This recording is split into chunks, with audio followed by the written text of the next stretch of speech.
Alhamdulillah alladzi hadana lil Islam wal iman. Asyhadu an la ilaha illallah wahdahu la syarika lah. Alladzi khassa ba'da ibadihi bit ta'ati wa ba'dahum bil 'asyan. Wa asyhadu anna Muhammadan 'abduhu wa rasuluhu arsalahu bil huda wal furqan. Allahumma shalli wa sallim وبارك وأنعم على من أنزل عليه القرآن سيدنا ومولانا محمد صلى الله عليه وسلم وعلى آله وأصحابه وأنصاره وجنوده ومن استنى بسنته ومن تبعه الذي تمسكوا بأشرف الأديان. أما بعد يقول الله تعالى في كتابه الكريم رب اشرح لي صدري ويسر لي أمري واحلل عقدة من لساني يفقهوا قولي سبحانك لا علم لنا إلا ما علمتنا إنك أنت العليم الحكيم. Para ibu jamaah majelis taklim al-mukhlisun yang ikhlas-ikhlas semua ya. Namanya al-mukhlisin itu artinya orang-orang yang selalu ikhlas. Mudah-mudahan Allah berikan keikhlasan kepada kita semua sehingga niat kita dari rumah untuk ngaji, langkah kita, hadir kita di sini betul-betul ikhlas karena Allah. Allah berikan pahala, berkah dan kebaikan yang berlipat ganda. Khususnya untuk ibu-ibu yang spesial nih ya, rajin semuanya. Ciri-ciri kalau rajin gimana? Datangnya lebih duluan dari ustadznya. Kalau ustadznya duluan ya kira-kira dibilang, wah ya saya mohon maaf nih telat lagi. Alhamdulillah kita selalu bersyukur kehadirat Allah Subhanahu wa taala atas berbagai limpahan rahmat, karunia dan nikmat. Di antaranya nikmat yang tiada tara ya, nikmat kita diberi kesempatan untuk belajar. Apalagi yang kita pelajari adalah firman Allah. Al-Quran itu bukan sekedar bacaan atau sekedar ilmu yang biasa. Tapi Al-Quran itu adalah firman Allah. Itu adalah nasihat cinta dari Allah Subhanahu wa taala. Ketika kita gelisah, kita gundah, kita dalam keadaan bingung, ayo kita pelajari firman Allah, kita dengarkan apa nasihat Allah kepada kita. Dalam Al-Quran ini adalah terdiri dari apa? Nasihat-nasihat, kata-kata cinta dari Allah Subhanahu wa taala. Makanya Allah Subhanahu wa taala ketika berfirman, ya ayyuhalladzina amanu, wahai orang-orang beriman, pasti setelah itu akan ada nasihat, ada pesan-pesan yang penting sekali. Atau ketika Allah Subhanahu wa taala, ya ayyuhan nas, wahai manusia, itu artinya kita diminta untuk perhatian. Makanya kita anggap bahwa Al-Quran ini adalah satu firman ya, yang kita apabila betul-betul dengarkan, hayati, insya Allah itu menjadi kebaikan kepada kita semuanya. Salawat dan salam mudah-mudahan Allah senantiasa limpahkan, curahkan teruntuk baginda tercinta Nabi Muhammad sallallahu alaihi wasallam sebagai pembawa yang Allah turunkan kepadanya Al-Quran ya. Makanya Rasulullah SAW ya, berbahasa Arab, diturunkannya Al-Qurannya dalam bahasa Arab. Maka kita yakini bahasa Arab ini bahasa yang spesial. Karena bahasa di mana Allah SWT turunkan Al-Quran. Inna anzalnahu Qur'anan Arabiyyan. Sungguhnya saya turunkan Al-Quran ini dalam bahasa Arab. Karena Nabi Muhammad berbahasa Arab. Ya kan? Maka bahasa itu semua penting. Karena akan menjadi sarana untuk berkomunikasi. Kita bisa berinteraksi dengan orang itu menggunakan bahasa, ya kan? Yang paling gampang bahasa lisan ya. Ada bahasa isyarat tapi itu susah, ya kan? Nah, makanya bahasa itu penting. Tapi bagi umat Islam itu nggak ada yang lebih penting dari bahasa Arab. Karena bahasa Arab itu bahasa agama. Bahasa ibadah. Bahasa agama, bahasa ibadah. Di mana kita agama kita sumbernya dari Al-Qur'an, dari hadis itu berbahasa Arab. Ibadah-ibadah kita hal-hal yang tertentu itu harus pakai bahasa Arab. Enggak ada orang sholat pakai bahasa apa Betawi, bahasa Depok kan bahasa Betawi namanya. Atau ada orang sholat pakai bahasa Madura, nggak boleh. Bahkan orang kalau nggak mau ngomong bahasa Arab nggak bisa jadi Muslim. Iya nggak? Percaya nggak? Orang kalau nggak mau ngomong Arab nggak bisa jadi Muslim. Kalau nggak mau jadi Muslim artinya nggak bisa masuk surga. Maka bilang ekstrimnya orang kalau nggak bisa bahasa Arab nggak bisa masuk surga. Bener nggak? Iya. Karena kalau kita mau jadi Muslim itu harus membaca syahadat. Syahadat itu pakai bahasa Arab. Asyhadu, saya bersaksi, ya kan? Alla ilaha illallah, wa tiada Tuhan selain Allah. Wa asyhadu, dan saya bersaksi anna Muhammadan, sesungguhnya Nabi Muhammad Rasulullah. Dia harus pakai bahasa Arab. Maka jangan kaget, ente kalau nggak bisa bahasa Arab, ente nggak bisa masuk surga. Jangan kaget kalau gitu. Bukan yang masuk bahasa Arab kita ngomong-ngomong sama orang Arab, bukan. Tapi bahasa Arab ini adalah bahasa ibadah dan bahasa agama. Maka kita membaca Al-Quran itu Masya Allah. Mengkaji Al-Quran itu suatu karunia yang luar biasa ya. Ini berbahasa Arab. Yang kita baca, kita nikmati pesan-pesannya yang begitu indah. Terakhir kita sudah mengkaji surat Al-Lail ya. Nah, maka kita akan lanjutkan surat Ad-Duha. Insya Allah udah hafal semua. Hah? Udah hafal semua kan? Pendek hanya terdiri dari 11 ayat, pendek-pendek. Insya Allah semua sudah hafal. Ini kalau menurut para ulama, di klasifikasi ini, surat-surat itu kan ada yang, surat-surat yang di ayat-ayat akhir itu ada yang pendek-pendek, tapi pendeknya masih panjang. Namanya dengan tiwalul mufassal. Ayat-ayat pendek tapi kategorinya masih terpanjang. Ada awsatul mufassal. Surat-surat pendek tapi sedang gitu. Ada yang qisarul mufassal, yang pendek dan berpendek juga. Jadi kalau dari surat Qaf sampai surat Al-Mursalat itu dianggap tiwalul mufassal, yang panjang-panjang. Dia kategorikan ayat-ayatnya suratnya pendek tapi masih dianggap panjang. Dari surat An-Naba nanti sampai surat Al-Lail itu disebut dengan awsatul mufassal, sedang. Nah, dari Ad-Duha sampai An-Nas itu disebut dengan qisarul mufassal. Qisarul mufassal itu adalah surat-surat pendek yang memang benar-benar pendek ya. Jadi hanya sedikit ya, 11 surat. Apalagi kalau kita sering membacanya untuk sholat, maka kita hafal sendiri itu. Udah, nggak usah pakai ingat-ingat dalam artian pakai pikir. Jadi kalau orang menghafal itu, menurut para ahli itu menggunakan dua kekuatan ya. Satu kekuatan pikiran yaitu akal, yang kedua kekuatan lisan. Kalau yang kekuatan lisan itu justru lebih kuat.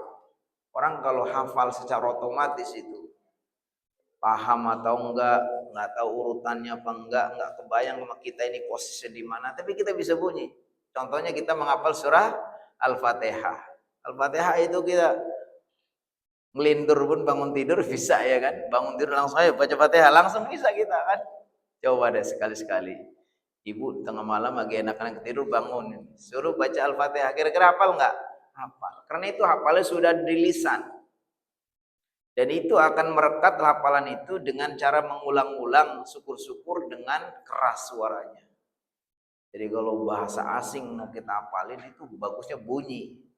Biar apa? Biar terkesan di lisan ini, nanti biar nempel. Kalau udah nempel itu kita ingat atau apa, angen-angen atau enggak, itu kita sudah hafal otomatis. Itu pakai kekuatan lisan namanya. Tapi ada yang menghafal pakai kekuatan ingatan pikiran. Kita urutnya nih pojok di sini. Setelah di hidayah tuh pojoknya ini kuat nih. pojok sini, di sini halaman ini kuat semua. Jadi lisannya juga udah hafal, angan-angannya juga hafal. Makanya yang bagus kalau bisa kita padukan dua-duanya. Hafal secara lisan karena sering-sering mengulang-ulang, tapi juga hafal secara ingatan karena kita paham. Bukan hafalan burung. Kalau hafalan burung itu istilahnya ya kita nggak tahu posisinya di mana. Nah, kalau kita hafalannya itu berdasarkan ingatan itu akan lebih kuat. Salah satunya dengan cara memahami. Kita pahami artinya, kita dengarkan penjelasan tafsirnya itu akan lebih kuat. Jadi insya Allah ibu itu kalau untuk surat Ad-Duha ini hafalan secara lisan insya Allah ya. Kita bisa tes bangun tidur langsung ibu baca surat Ad-Duha langsung. Itu baru udah hafalannya sudah hafalan lisan. Itu sudah nggak perlu lagi ingat-ingat tuh. Tadi nggak ada yang nyantol-nyantol gitu. Tapi kalau hafalannya masih pakai pikiran, itu biasanya gampang lupa. Karena ingatan kita ini dengan informasi yang banyak masuk ke kita ini kadang-kadang lupa, tertukar. Makanya yang bagus itu dua-duanya. Lisannya juga sering mengulang-ulang supaya merekat hafalannya. Kemudian angan-angan kita, pikiran kita juga memahami. Nah, kita akan mencoba menambahkan ya hafalan kita, pemahaman kita bukan hanya dari secara lisan, tapi kita coba akan pahami dengan akal pikiran atau dengan pemahaman. Surat Ad-Duha, surat Ad-Duha. Ini kalau dari urutannya, urutan yang keberapa? Urutan yang ke-93 ya kan? 93 dari 114 surat. Terdiri dari 11 ayat. Termasuk kategori surat-surat Makkiyah. Berarti ini surat yang turunnya sebelum Nabi Muhammad pindah ke Madinah. Beliau masih di Mekah. Kategorinya seperti itu. Pokoknya ketika surat itu turun sebelum Nabi hijrah, ya berarti itu disebut Makkiyah. Sehingga walaupun nanti ada surat yang turunnya di Mekah, tapi Nabi Muhammad sudah hijrah. Turunnya ini posisinya Nabi Muhammad sedang berada di Mekah, tapi sebetulnya beliau sudah hijrah. Maka kalau yang seperti ini tetap disebut surat, bukan. Di surat apa? Madaniyah. Kenapa begitu? Karena ini identik dengan sesudah Nabi Muhammad hijrah. Kalau Nabi Muhammad hijrah berarti sudah di Madinah. Walaupun nanti setelah tahun ke-8, setelah tahun ke-8 itu Nabi Muhammad itu nanti kita kenal dengan istilah Fathu Makkah. Nabi Muhammad menaklukkan lagi, merebut kembali ke kota Mekah. Dan sejak itu masih ada beberapa surat, beberapa ayat yang turun. Nah, maka surat itu termasuk kategori surat Madaniyah. Jadi lebih tepatnya setiap surat yang turunnya sesudah Nabi Muhammad hijrah kita katakan Madaniyah. Walaupun Nabi Muhammad posisinya saat itu sudah kembali ke Mekah. Seperti surat Al-Maidah ayat 3. Al-yauma akmaltu lakum dinakum wa atmamtu alaikum ni'mati wa raditu lakumul islama dina. Pada hari ini telah aku sempurnakan untukmu agama kamu dan saya ridho Islam sebagai agama. Nah, itu ayat itu udah akhir-akhir Nabi Muhammad sudah menjelang wafat. Berarti beliau kemungkinan sudah kembali ke Mekah. Makanya kemudian ayat ini tetap dikategorikan ayat Madaniyah. Baik. Surat Ad-Duha ini termasuk surat-surat sababiyah. Surat sababiyah itu surat yang turunnya dilatar belakangi dengan sebab.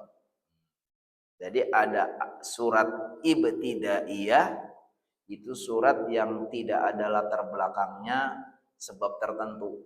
Pokoknya langsung Allah turunkan. Itu namanya surat ibtidaiyah. Tapi kalau dilatar belakangi dengan sebab itu banyak. Bisa juga karena kondisi yang perlu adanya arahan dari Allah dengan diturunkan surat supaya menjadi arahannya. bisa juga karena ada pertanyaan dari jamaah atau dari para sahabat atau dari saat itu dari orang-orang Quraisy, ada pertanyaan perlu dijawab maka Allah turunkan jawabannya, ya kan? Atau ada kebimbangan Nabi Muhammad ketika diajak berdamai oleh orang-orang kafir Quraisy. Wahai Muhammad, bagaimana sekarang kita damai saja? Sesekali kamu menyembah Tuhanku, terus sesekali aku menyembah Tuhanmu. Muhammad seolah-olah itu gimana ya? Kita mau juga takut salah gitu ya. Nah, Allah tegaskan, turunkan surat apa? Al-Kafirun. Itu namanya untuk menjawab kebimbangan. Nah, termasuk surat Ad-Duha ini adalah surat sababiyah. Karena apa? Karena ada sebab turunnya ayat ini. Ketika ada sebabnya, ada dua yang disebutkan di sini. Yang pertama disebabkan karena Nabi Muhammad SAW itu pernah dia itu tidak melakukan qiyamul lail. Jadi untuk semalam 2 malam itu Nabi Muhammad nggak bangun. Padahal orang-orang Quraisy itu selalu tahu. Jadi orang Quraisy itu kalau di siang hari itu memusuhi Nabi, ya, membenci Nabi, membenci dakwah Nabi. Tapi kalau malam hari mereka itu penasaran. Ketika Nabi Muhammad qiyamul lail mengalunkan ayat-ayat tuh mereka datang. Ngendap-ngendap gitu, ikut dengerin bacaan Nabi. Gitu.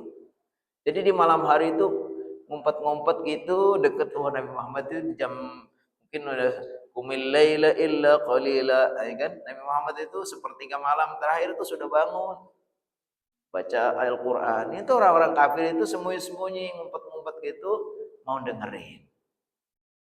Sampai ada 2 orang kafir ini sama-sama saling sembunyi mau dengerin, ya kan? Tiba-tiba pas lagi ini ketahuan, kamu lagi ngapain di situ? Kan? Rupanya dia juga nggak mau ngasih tahu yang lain kalau dia itu juga setiap malam itu coba ingin dengerin bacaan Nabi. Ini yang lain juga begitu, sama-sama orang kafir gitu. Tahu-tahu papasan, lo ngapain di sini? Rupanya sama gitu kan. Jadi mereka itu malu-malu gitu, padahal tertarik gitu. Kalau di siang hari itu begitu keras memusuhi Nabi, di malam hari itu kangen. Apa sih yang dibaca Nabi Muhammad? Sampai disebutkan Nabi Muhammad itu beberapa malam, 2 malam atau 3 malam tuh nggak qiyamul lail. Ini udah datang kok sepi. Besok lagi datang kok sepi. Lalu dikasih tahu sama mereka, sama istri mereka. Ini Nabi Muhammad kayaknya sudah nggak ini lagi ya, udah nggak didatangin lagi sama Jibril ya, sama sahabatnya, sama setannya, bilang mereka. Jadi akhirnya datanglah di sini sebutnya Imra'atu Abi Lahab, istrinya Abu Lahab yang namanya Ummu Jamil itu datang membesuk Nabi Muhammad. Dan Muhammad itu ternyata 2 malam ini 3 malam nggak pernah qiyamul lail, itu lagi sakit. Lalu setelah dia membesuk Nabi Muhammad. Membesuk bukan membawain kue, bukan mau ngucapin doa, tapi apa? Dia bilang, kamu Muhammad itu di sini sebutkan ara anna syaitanaka illa qad taraktaka. Oh, berarti itu setanmu itu sudah meninggalkanmu. Berarti dia senang, kamu itu berarti sekarang sudah gak lagi disukai sama setan. Maksudnya itu dia menganggap bahwa Jibril, Allah itu dianggap dia setan yang mempengaruhi Nabi Muhammad itu.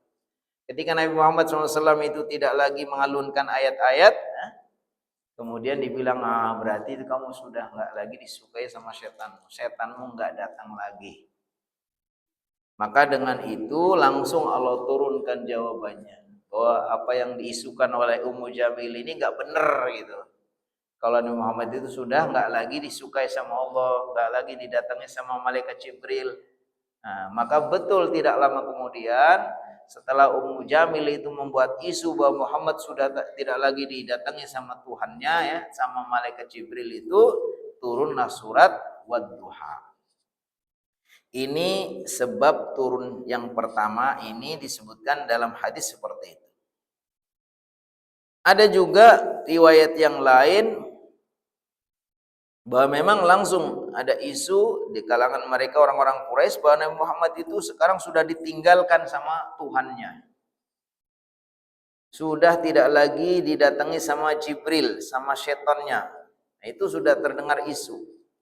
Kenapa? Karena bagi Nabi Muhammad di awal-awal masuk Islam itu didatangi malaikat Jibril. Itu satu hiburan, kenikmatan tersendiri. Setelah Nabi Muhammad mengalami masa-masa masa-masa gelisah, bingung ya kan, melihat kondisi kaumnya yang sudah mereka itu ya melakukan berbagai macam kemungkaran ya, kemaksiatan, nyembah berhala, mabuk-mabuk, perzinahan. Jadi Nabi Muhammad itu Allah tanamkan apa? Rasa cinta kepada kebaikan. Sehingga ketika melihat umatnya itu masyarakatnya sudah begitu rusak, beliau tuh gelisah. Pergilah mereka itu, beliau itu pergi ke bertahanus, pergi ke Gua Hira untuk menyendiri, merenung, kan? Melakukan ibadah sebagaimana yang dia pahami atau yang dia tahu dari agama nenek moyangnya, dalam artian dari peninggalan Nabi Ibrahim. Masih beribadah, ya kan? Nah, lama-lama didatangilah oleh malaikat Jibril. Ketika didatangi malaikat Jibril diturunkan wahyu, maka setiap malaikat Jibril datang itu merupakan satu kenikmatan. Nabi Muhammad SAW merasa bahagia sekali ya kan, dapatkan kenikmatan spiritual ya, yang selama ini mungkin kosong, gelisah ya, tapi didatangi malaikat Jibril diturunkan ayat itu kemudian menjadi kenikmatan tersendiri. Nah, Nabi Muhammad ketika nggak ada datang malaikat Jibril itu, maka merasa gelisah. Maka ketika rasa gelisah ini kemudian ditambah dengan sebarkan isu bahwa Nabi Muhammad sudah ditinggalkan sama Tuhannya, maka segeralah turun ayat ini. Nah, inilah diantara disebutkan sebagai sebab-sebab turunnya ayat atau disebut dengan istilah asbabun nuzul. Asbab itu sebab-sebab, nuzul itu turun. Jadi kita ulang lagi, ayat-ayat tertentu itu ada asbabun nuzulnya. Ada latar belakang yang menyebabkan turunnya. Tapi ayat yang lain tidak. Lebih banyak yang sebab ada turunnya atau yang ada sebab turunnya atau enggak? Lebih banyak mana yang dilatar belakangi dengan sebab tertentu dengan yang ujuk-ujuk atau otomatis Allah ingin kasih tahu aja udah kasih arahan. Lebih banyak mana? Lebih banyak yang otomatis. Karena Allah berkehendak memberikan panduan, arahan, sampaikan ini, ya sudah langsung Allah turunkan ayat itu. Tapi ada juga yang dilatar belakangi dengan sebab. Baik, kita lanjutkan. Wadduha. Kita sudah sering membaca ayat yang diawali dengan qasam.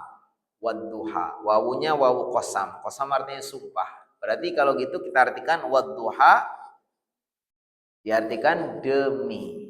Jadi kalau wawunya wawu qasam kita artikan demi. Tapi kalau wawunya wawu ataf yang artinya wa itu artinya dan. Karena di sini adalah qasam, sumpah, kita artikan wadduha, demi waktu duha. Waktu duha ya kapan? Ya waktu sekarang ini.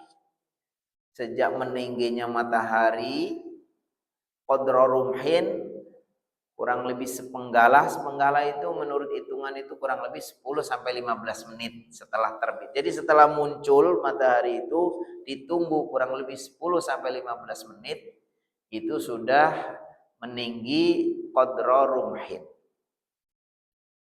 Nah, kata orang dulu kata sepenombak, enggak tahu. Pokoknya matahari itu sudah kalau kita ngelihat sunrise, kata bahasa kerennya itu, pas matahari muncul itu kita sebut apa?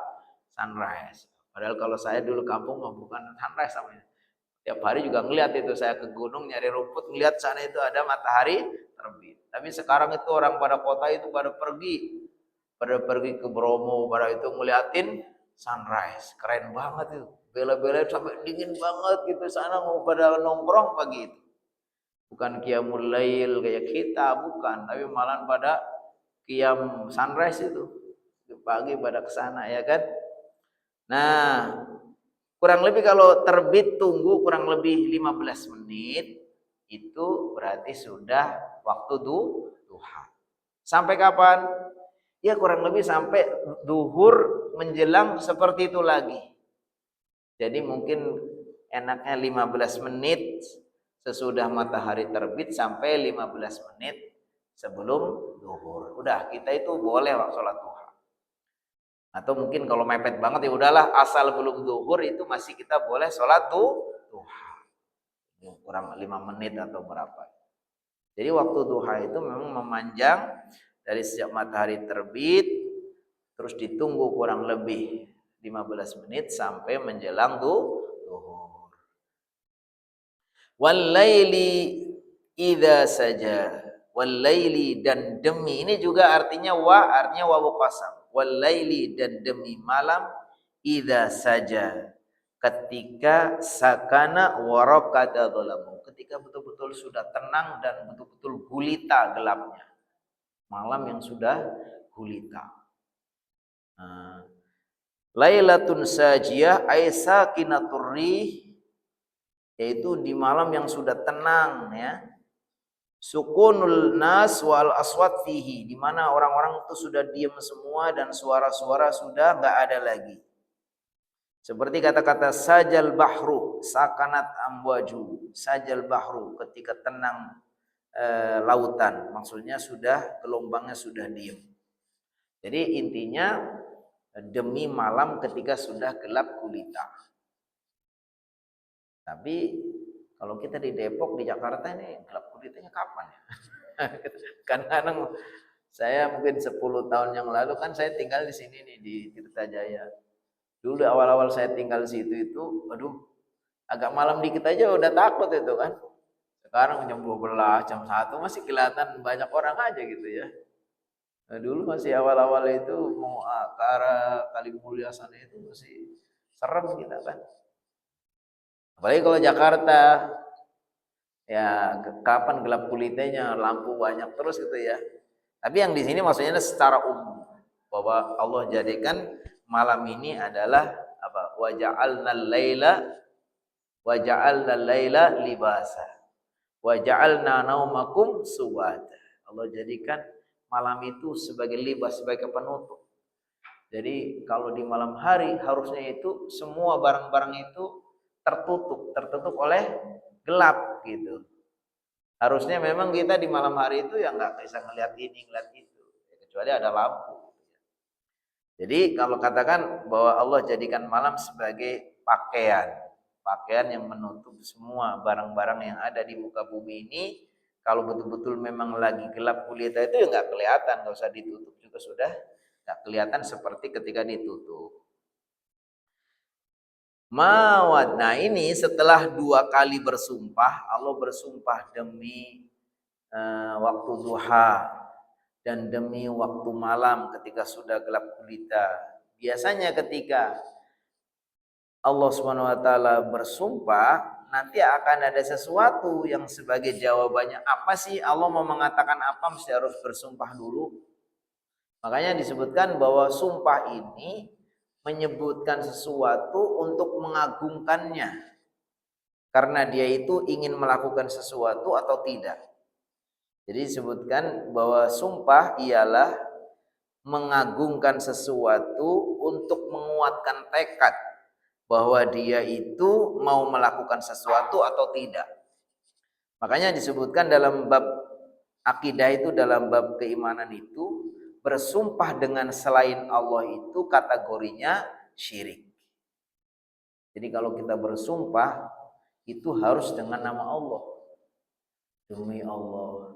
Atau dengan sifat Allah. Demi Rahman. Atau demi yang memberi. Pokoknya kita harus menyebutkan nama Allah atau sifat Allah. Nama Allah kan banyak. Nama Allah disebutkan apa? 99. Walillahil asmaul husna fad'uhu biha. Allah mempunyai nama-nama yang indah. Berdoalah kamu dengan menyebut-nyebutnya. Dalam hadis dikatakan apa? Inna lillahi tis'atun wa tis'ina isman. Man akhsaha daqalal jannah. Sesungguhnya Allah mempunyai nama-nama yang 99. Siapa yang mengulang-ulangnya maka dia akan mendapatkan surga.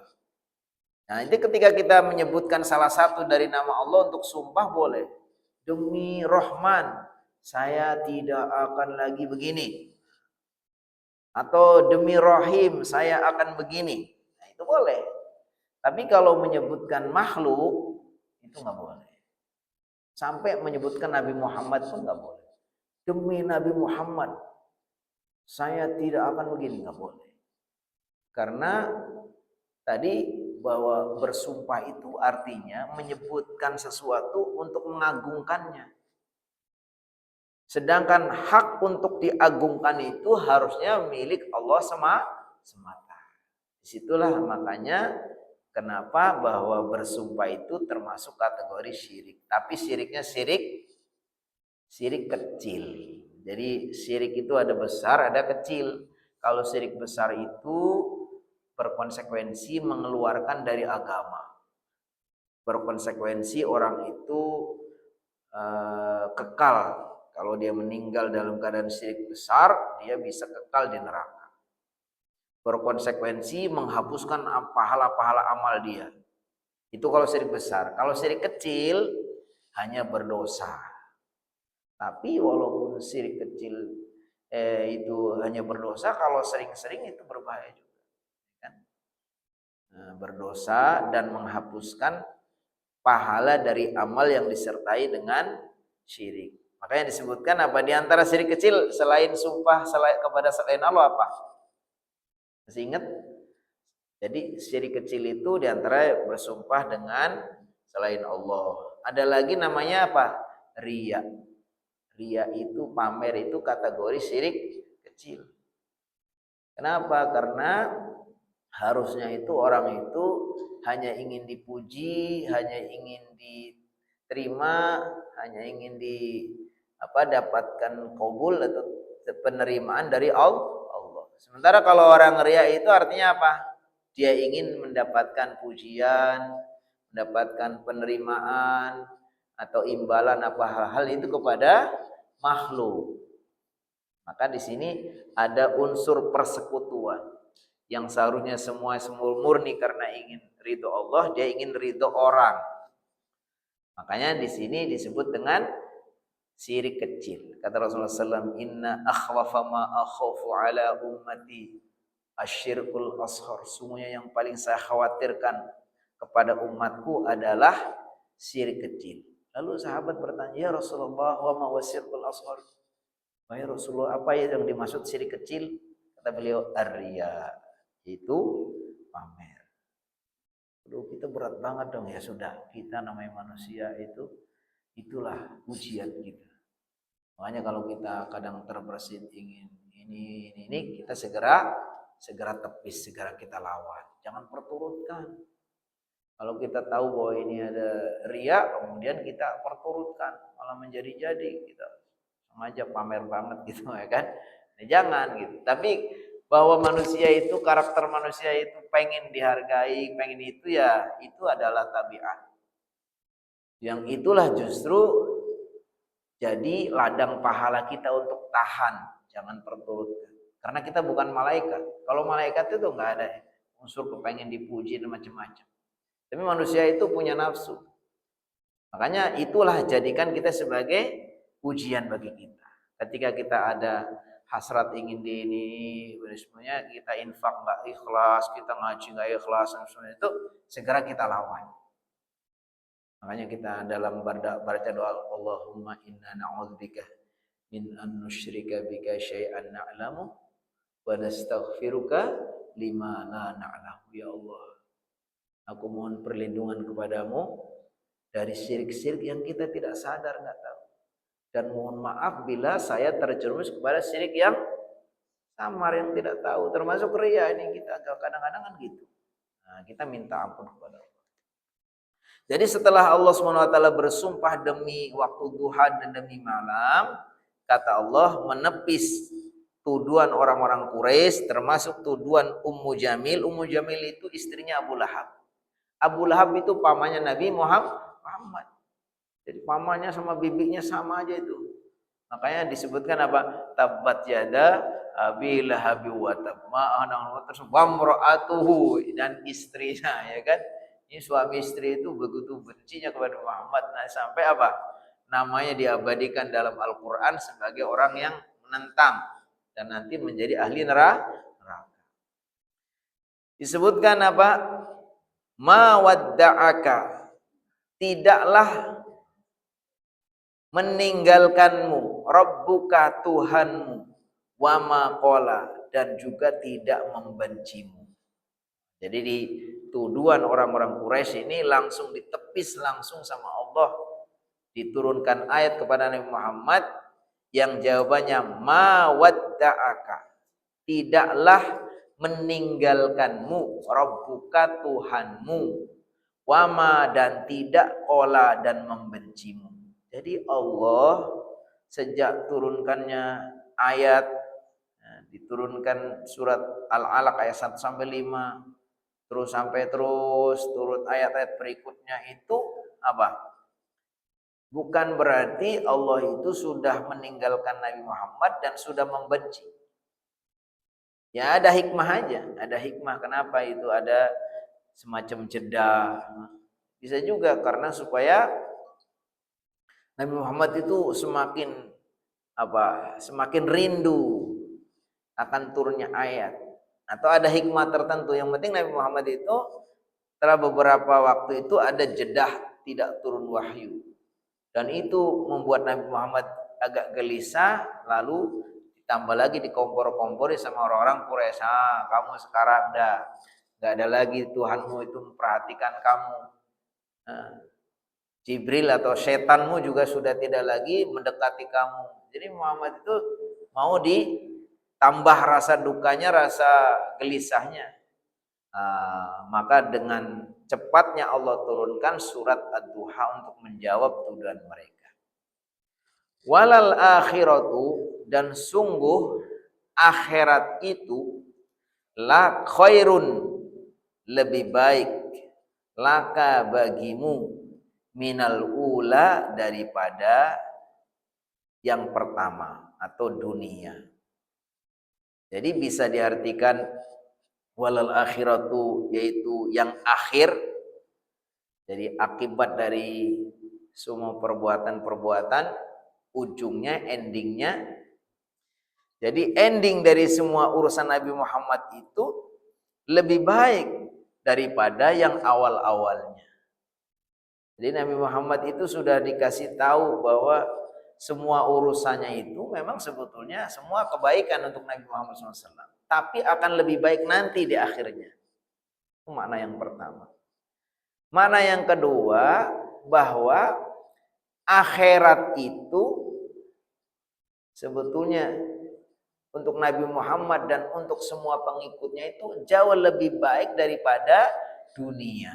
Jadi akhirat itu ya akhirat yang akhir, maksudnya nanti setelah mati, kan? Setelah mati. Itu lebih baik daripada dunia. Nabi Muhammad SAW hidupnya juga sudah dengan berbagai macam kemuliaan, kasih sayang Allah, rahmat Allah, diberikan derajat yang begitu tinggi, diangkat sebagai nabi, sebagai rasul, dengan berbagai macam kemuliaan. Tapi itu masih tidak seperti apa yang akan Allah berikan nanti di akhirat. Jauh lebih baik di akhirat. Contoh namanya rahmat Allah saja, kata Rasulullah SAW dalam hadis, Allah mengatakan bahwa kata khalaqtur rahmata mi'ata rahmatin, sungguh saya ciptakan 100 rahmat. Jadi Allah sudah menciptakan rahmat sebanyak 100. Kemudian yang satu rahmat saya turunkan untuk di dunia ini. Dan yang 99 saya tahan. Nanti yang 99 akan saya berikan nanti kepada orang-orang yang beriman. Jadi untuk orang-orang beriman, Nabi Muhammad dan semua pengikutnya itu, ya sekarang hebat banget, mungkin sudah paling terkenal, popularitasnya paling tenar, hartanya paling banyak, kemudian derajatnya paling tinggi, ya pokoknya apa yang dia inginkan sudah kesampaian, dan dia orang beriman. Ada orang-orang seperti itu. Orang udah soleh, baik, pinter, kaya, terkenal, apalagi punya uang banyak, ada orang kayak gitu. Saya aja baru ini ada salah satu donatur yang mengumrohkan santri-santri Madinatul Quran, santri kita, dan juga para gurunya itu sebanyak 25 orang. Kan lumayan itu, 25 orang. Kalau kali yang kelas 30 jutaan itu kan lumayan kan, 25 orang kali 30 juta. Kemudian mengumrohkan juga beberapa teman dia, ada yang gurunya dulu, ada yang teman kenalannya apa itu. Total kemarin yang berangkat itu sampai 35 orang. Orang baik, duitnya banyak, terkenal gitu ya. Itu. Ya, jadi ada orang-orang kayak gitu. Tapi kebaikan-kebaikan di dunia ini nggak ada sepupu hitamnya dengan nanti kebaikan di akhirat.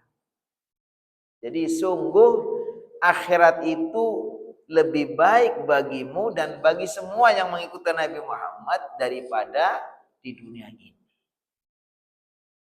Jadi kalau orang di dunia ini sudah hebat banget pun, ya masih. Makanya dikatakan dalam hadis apa? Ad-dunya sijnul mu'min wa jannatul kafir. Dunia ini penjara bagi orang-orang beriman, tapi sudah jadi surga untuk orang-orang kafir. Kenapa? Karena untuk orang beriman, walaupun dia udah kaya banget, hebat banget, itu nggak ada apa-apanya dengan dibandingkan nanti kalau di akhirat.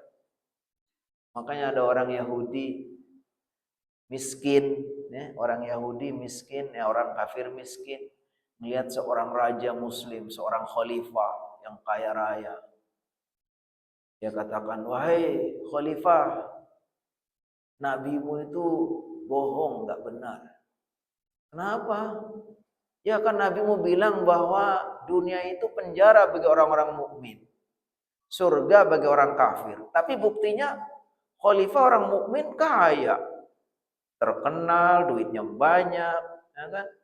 Semuanya bisa kesampaian. Sedangkan saya orang kafir udah miskin lagi, ya kan? Berarti hadis itu nggak benar, itu nabi kamu nggak benar ngomongnya, nggak benar. Terus kata khalifah, bukan begitu maksudnya. Maksudnya orang mukmin walaupun di dunia ini sudah enak banget, nanti di akhirat jauh lebih enak. Karena ini orang mukmin sekarang ini walaupun sudah hebat, ini kayak masih di penjaranya. Nanti baru di akhirat itu.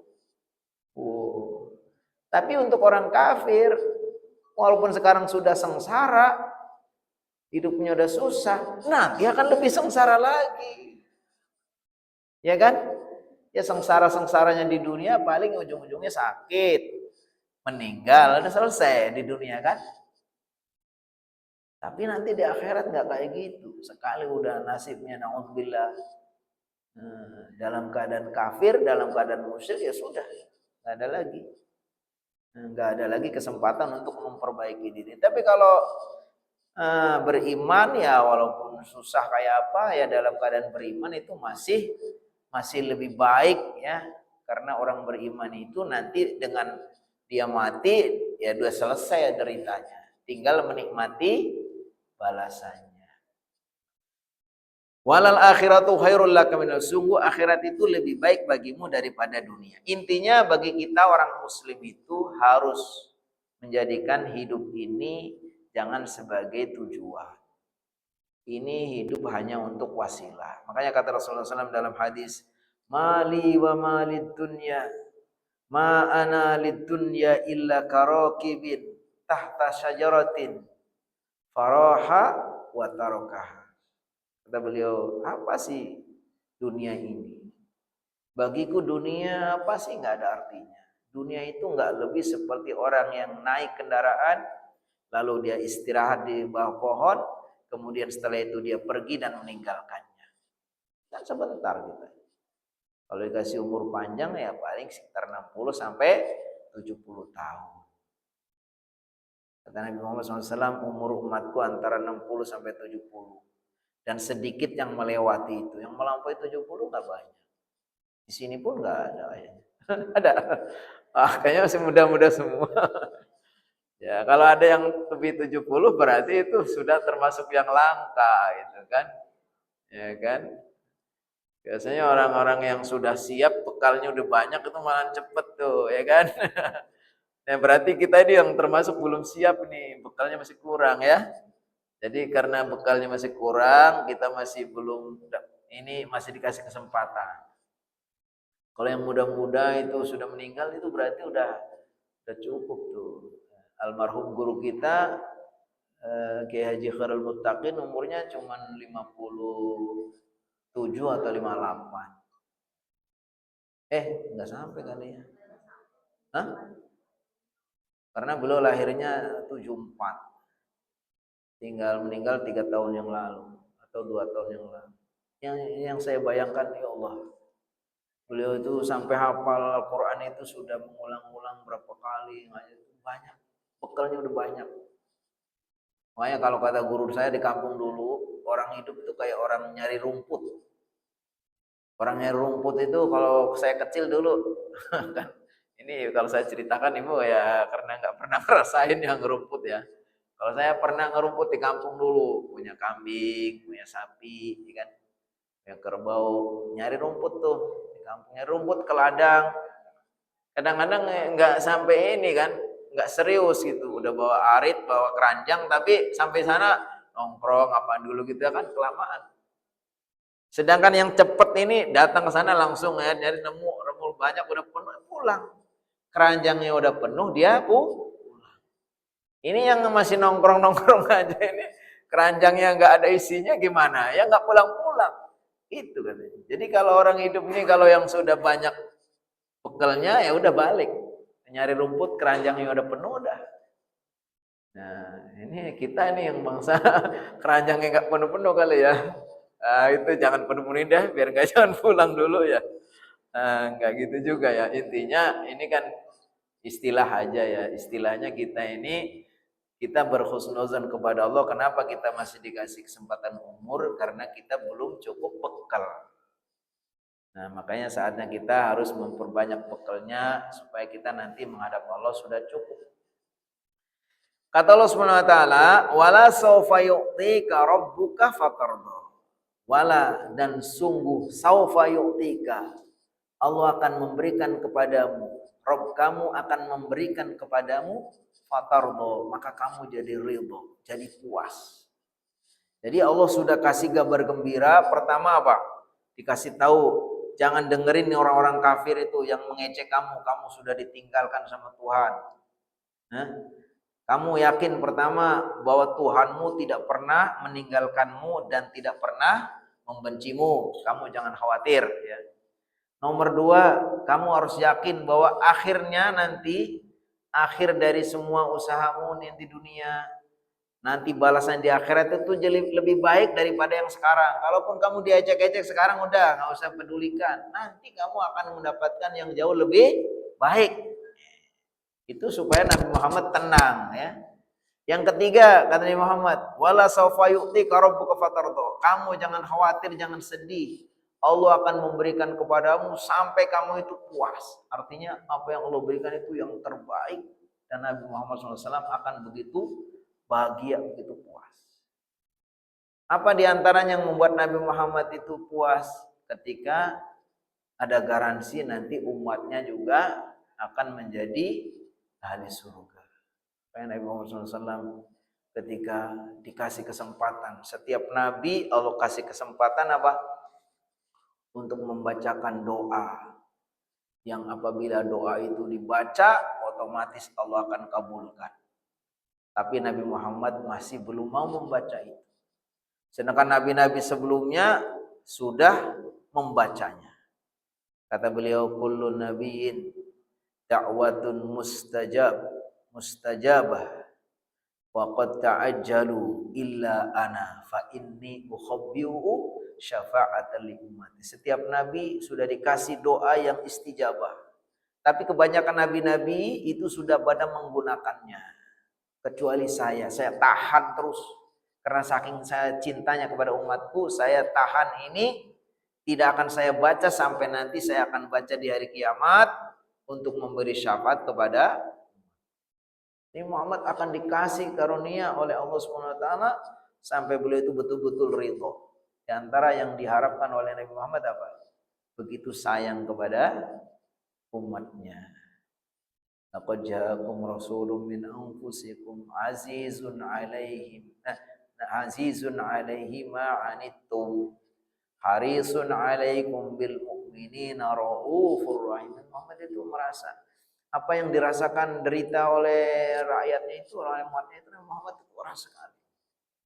Dan begitu sayang, begitu ingin kebaikan, kebahagiaan, kesuksesan, surga untuk umatnya. Nah, jadi Nabi Muhammad SAW akan dikasih karunia yang membuat Nabi Muhammad itu ridho. Alam yajid. Nah, ini supaya Nabi Muhammad itu merasakan bahwa Allah itu begitu sayang, begitu perhatian, bahwa Allah itu memberikan sesuatu yang luar biasa kepada Nabi Muhammad itu. Nabi Muhammad dikasih tahu, alam yajidka yatiman fa'awa. Alam yajidka, bukankah Tuhanmu mendapatimu yatiman, dalam keadaan yatim, fa'awa, kemudian beliau melindungi, merawat. Nah, ini bukti bahwa Allah SWT itu tidak meninggalkan, tidak membenci apa? Nabi Muhammad terlahir dalam keadaan yatim, tapi Allah berikan perlindungan, kasih istimewa. Coba kalau secara umum anak yatim belum lahir bapaknya sudah meninggal, ya kan? Ya itu nggak akan jadi orang hebat gitu kan istilahnya kan. Tapi Allah Maha berkehendak. Justru kadang-kadang orang yang hidupnya dengan latar belakang yang begitu susah, sengsara dengan berbagai macam ujian, termasuk anak-anak yatim ini, kadang-kadang Allah istimewakan. Masuk Nabi Muhammad. Bukankah Tuhanmu mendapatimu dalam keadaan yatim, lalu Allah melindunginya. Nah, kemudian Allah tundukkan hati kakeknya Abdul Muthalib, sampai begitu sayangnya merawat, melebihi cintanya kepada anak sendiri, kepada cucunya kan. Lalu setelah wafatnya Abdul Muthalib, Allah tundukkan juga hati pamannya Abu Thalib yang begitu betul merawatnya, membelanya ya. Ketika semua orang memusuhinya, dialah yang pasang badan ya kan. Walaupun Nabi Muhammad begitu sedih karena pamannya itu yang begitu sayang, melebihi sayangnya kepada anak-anak sendiri, apa? Meninggal dalam keadaan tidak mengucapkan syahadat. Nabi Muhammad begitu sedih. Sampai Nabi Muhammad SAW mengatakan, mengikrarkan, memaksa, pokoknya saya akan minta, saya akan mendoakan terus. Tapi Allah katakan tegur, innaka lan tahdi man ahbabta walakinnallaha yahdi may yasha. Sesungguhnya engkau wahai Muhammad tidak bisa memberi hidayah taufik maksudnya, kepada orang yang kau cintai, tapi Allah memberi hidayah kepada yang Dia kehendaki. Jadi hidayah itu artinya apa? Petunjuk. Petunjuk Allah itu ada dua macam. Yang pertama petunjuk irsyad dan ilmu. Petunjuk arahan dan ilmu. Kalau arahan dan ilmu itu bisa disampaikan oleh setiap kita, guru-guru kita bisa ngasih tahu, ini yang baik Pak, ini yang baik Bu, Bapak seharusnya begini. Itu kalau kita, namanya hidayah irsyad, arahan, maupun hidayah ilmu, pengetahuan. Kita tahu ini baik, ini buruk, ini salah, ini benar, ini tahu. Tapi untuk menjadikan orang itu setelah tahu kemudian dia mau dan melakukan itu, namanya hidayah taufik. Hidayah taufik itu prerogatif Allah Subhanahu wa taala. Jadi kalau orang itu dikasih tahu, ini kamu ada Tuhan yang menciptakan, saya sebagai rasul, kemudian ini ada kitab Al-Qur'an, ini yang benar, yang baik nanti akan masuk surga, yang jahat masuk neraka. Itu namanya hidayah ilmu dan hidayah irsyad. Tapi apakah kemudian orang itu kemudian mau mengucapkan kalimat syahadat lalu mengikuti ajaran Islam ini, namanya hidayah taufik. Abu Thalib itu Hidayah ilmunya tahu bahwa Muhammad itu orang benar nih. Saya tahu anak saya ini, ponakan saya dari kecil nggak pernah bohong. Apa yang dikatakan pasti benar. Saya tahu. Tapi Abu Thalib itu nggak mau mengikuti Nabi Muhammad. Karena hidayah yang sampai kepada dia hanya hidayah ilmu dan hidayah irsyad, diarahkan dan ilmunya tahu. Tapi untuk kemudian menjadi muslim, menjadi beriman itu hidayah taufik, itu datangnya dari Allah. Makanya ketika sakaratul maut, menjelang sakaratul maut itu, Abu Thalib ditawari sama Muhammad, "Ya ammi, qul la ilaha illallah kalimatun uhaju biha indallah." Pamanku, katakanlah asyhadu an la ilaha illallah dan Muhammad Rasulullah. Dengan kalimat ini biarlah saya bela paman di hadapan Allah. Tapi dia tak mau. Saya mulai dulu sudah masa saya mulai dulu sudah beragama. Sama ponakan-ponakan yang lain juga dihalang-halangin. Udah Abu Thalib, masa sih kamu mau meninggalkan agama nenek moyang kamu yang mulai dulu kamu peluk, kamu ikuti, udah mau di dekat-dekat mati malahan kamu pindah agama. Gitu yang lain. Akhirnya apa? Meninggal tidak mengucapkan kalimat syahadat. Berarti meninggal dalam keadaan kafir, musyrik. Kalau menurut keyakinan kita ya dia nggak bisa masuk surga. Itu kan hidayah ya, karunia Allah. Jadi hidayah ilmu dan hidayah irsyad itu bisa dilakukan oleh Nabi Muhammad, oleh kita ya kan, kita para guru, orang tua. Tapi menjadikan orang itu menjadi muslim ya, itu memang hidayah Allah Subhanahu wa taala. Namanya hidayah taufik. Wa wajadaka dhalan fahada. Wa wajadaka, dan Tuhanmu mendapati kamu dhalan, dalam keadaan, kalau arti aslinya dhalan artinya sesat. Tapi para ulama tidak mengartikan sesat. Yang mereka pilih adalah dengan istilah bingung, kebimbangan. Karena menurut para ulama disebutkan juga dalam sejarah itu, Nabi Muhammad itu walaupun hidup di tengah masyarakat jahiliyah, yang lain itu pada menyembah batu, kayu, menyembah arca, apa namanya itu, berhala gitu. Tapi Nabi Muhammad enggak ikut. Yang lain pada mabuk-mabukan, pada judi, dan ini Nabi Muhammad enggak ikut. Allah jaga. Jadi Allah jaga karena beliau itu seorang yang nabi, dari kecil sudah dirawat sama Allah itu sendiri kan. Mulai kecil pernah melakukan dibedah. Kan disebutkan dibelah dadanya. Ini kan namanya ya operasi, tapi kan operasi yang sifatnya spiritual, yang itu gaib ya, artinya sesuatu yang tidak kayak kita operasi dokter, bukan. Jadi disebutkan Nabi Muhammad itu dibedah, kemudian dikeluarkan unsur-unsur yang tidak baiknya, ya kan? Lalu diberikan wahyu, diberikan rahmat, ya kan? Nah, sehingga Nabi Muhammad itu memang orang yang begitu baik, terjaga. Nggak ada unsur kesyirikan sampai ikut-ikut nyembah berhala, nggak ada. Nggak ada ikut mabuk, nggak ada. Muhammad dijaga.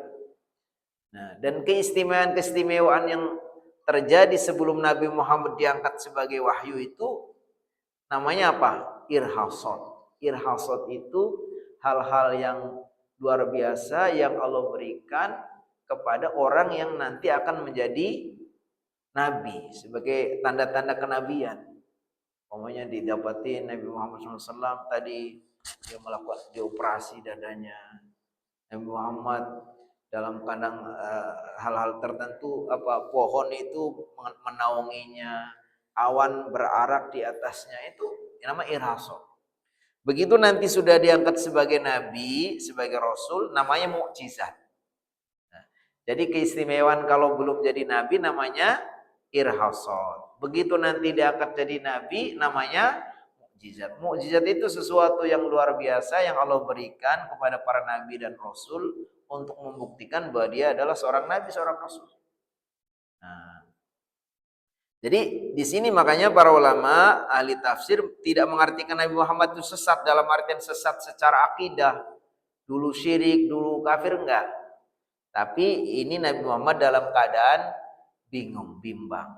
Melihat bagaimana masyarakatnya yang sudah rusak itu, kemudian Allah turunkan fahada, lalu Allah berikan hidayah, diturunkan wahyu, diturunkan ayat, diturunkan malaikat Jibril untuk menyampaikan ayat, menyampaikan agama ini. Wa wajadaka ailan fa'ahna. Dan Tuhanmu mendapatimu ailan, dalam keadaan kekurangan, miskin. Muhammad fa'aghna, maka Allah menjadikan dia kaya, cukup.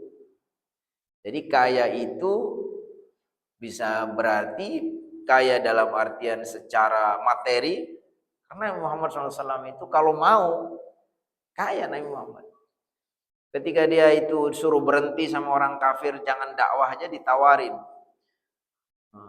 Utusan orang-orang Quraisy datangin Abu Thalib. Wahai Abu Thalib, bilangin sama ponakanmu Muhammad.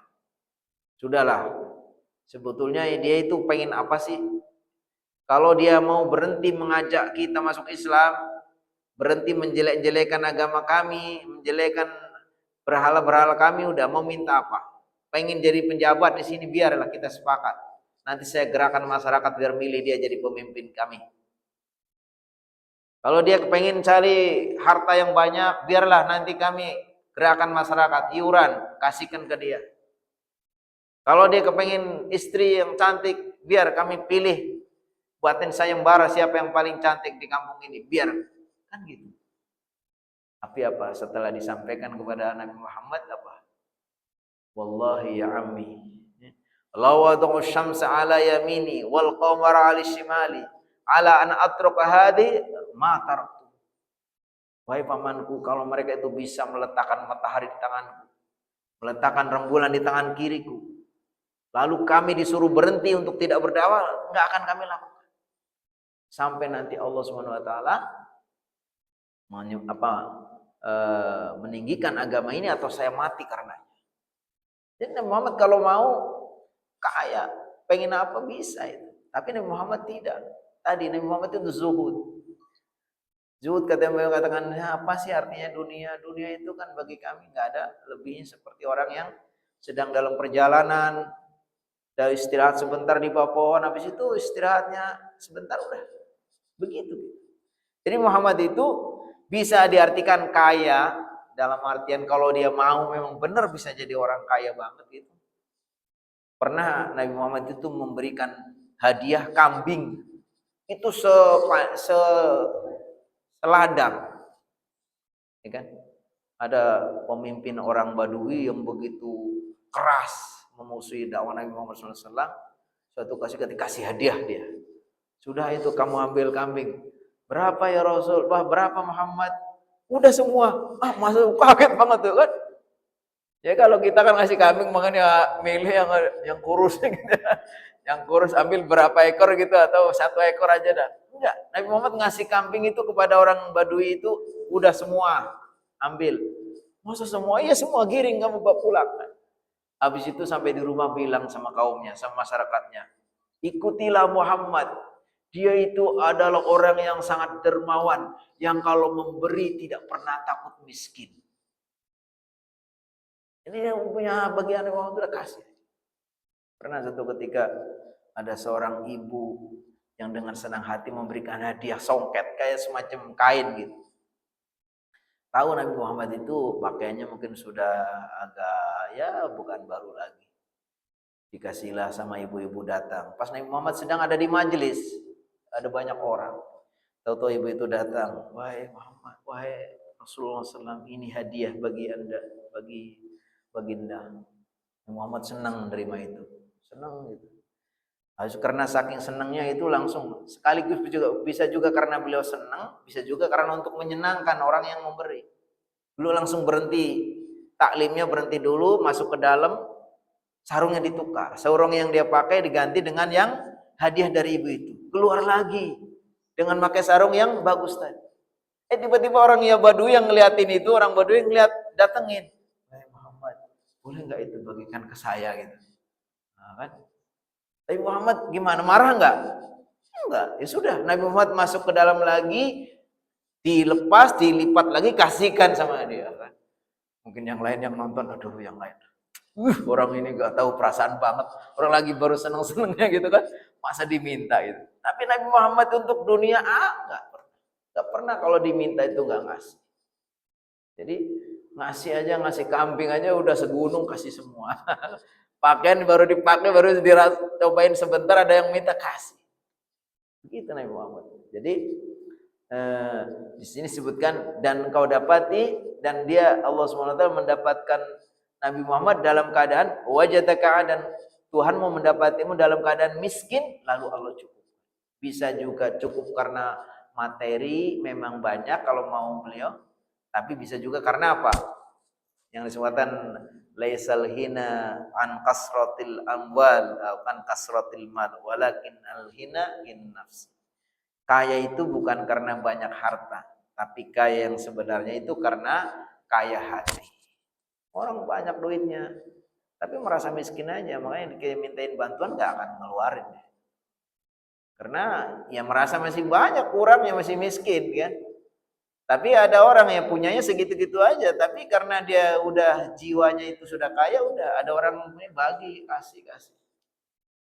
Ada orang minta itu, dia bilang lebih bagus saya salah tapi saya memberi daripada saya benar tapi saya tidak memberi. Bagaimana?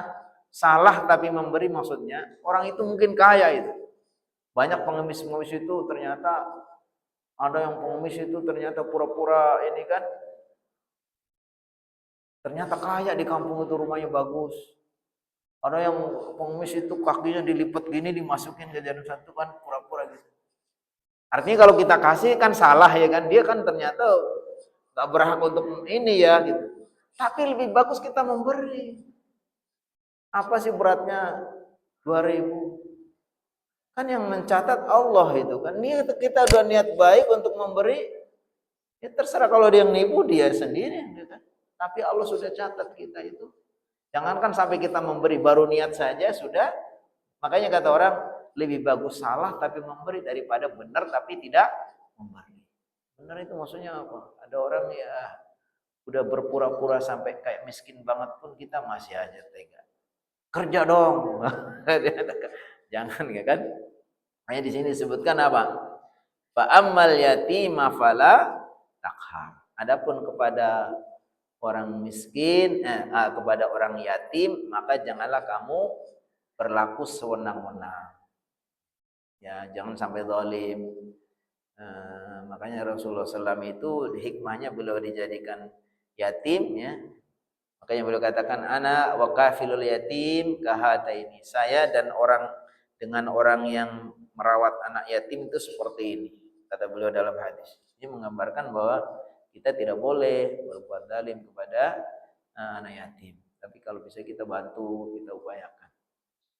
Wa ammas sa'ila fala tanhar. Adapun kepada orang-orang yang minta fala tanhar, maka jangan kau hardik. Kalaupun kita nggak bisa memberi, jangan sakiti. Kita bilang baik-baik maaf pas lagi nggak ada gitu kan. Maksudnya nggak ada yang kecil uang kan gitu kan, biasanya kan gitu.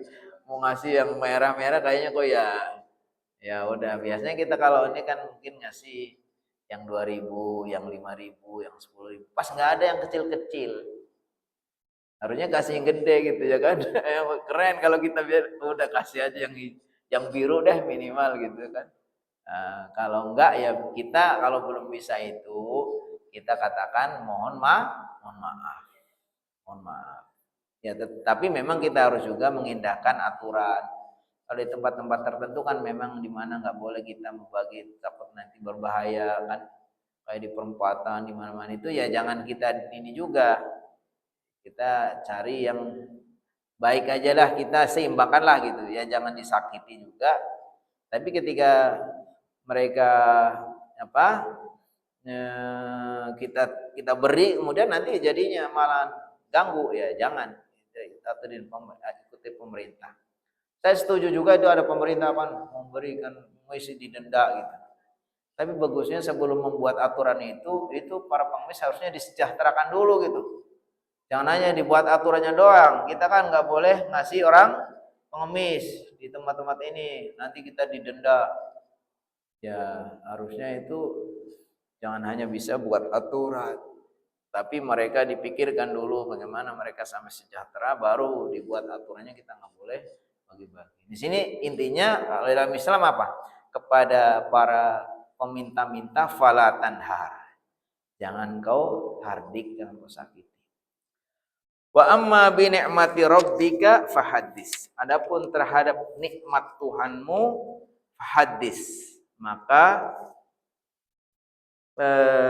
sampaikanlah, maka ceritakanlah. Yaqulu man syakara.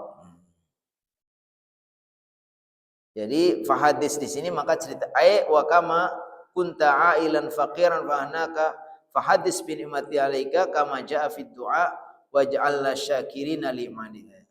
Adapun kepada nikmat Tuhanmu maka beritakanlah atau sampaikanlah.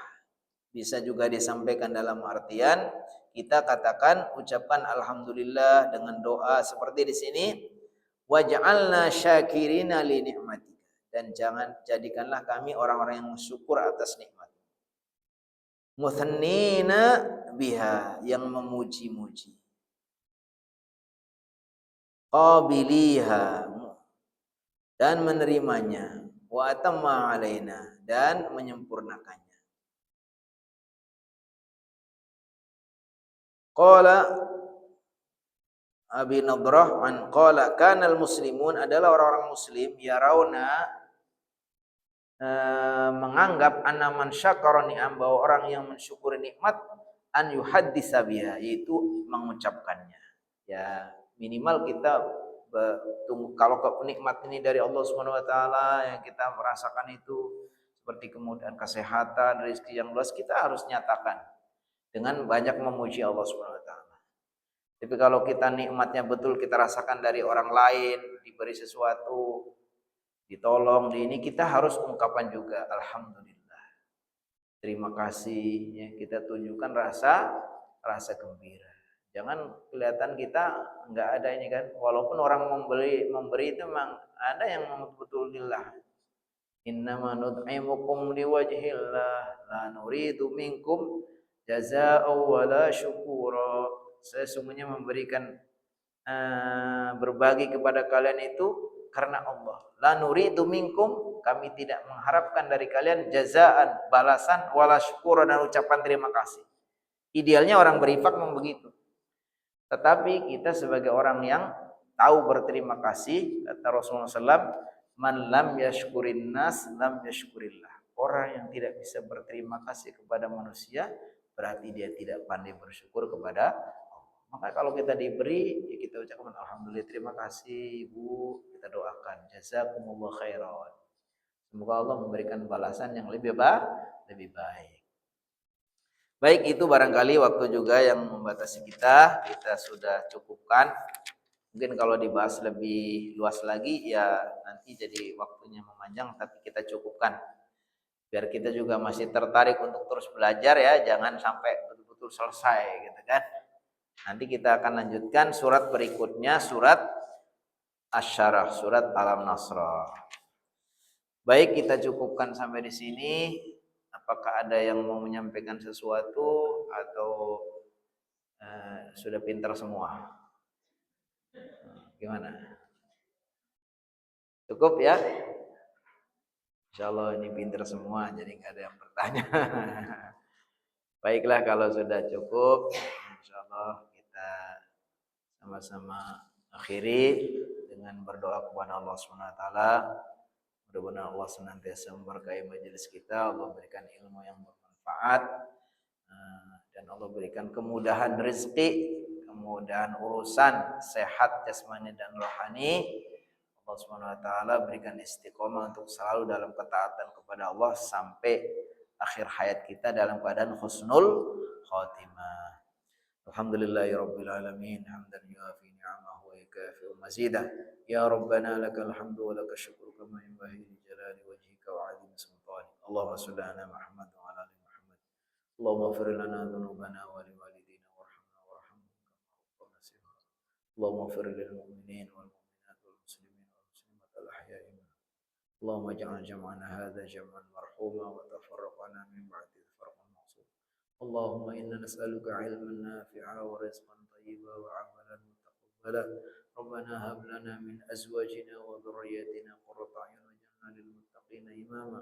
ربنا آتنا في الدنيا حسنة وفي الآخرة حسنة وقنا عذاب النار. سبحان ربك رب العزة عما يصفون وسلام على المرسلين والحمد لله رب العالمين. Mari kita tutup dengan sama-sama membaca Alhamdulillah dan doa kafaratul majlis. Alhamdulillahirabbil alamin. Subhanakallahumma wa bihamdika asyhadu an la ilaha illa anta astaghfiruka wa atubu ilaik. Assalamualaikum warahmatullahi wabarakatuh.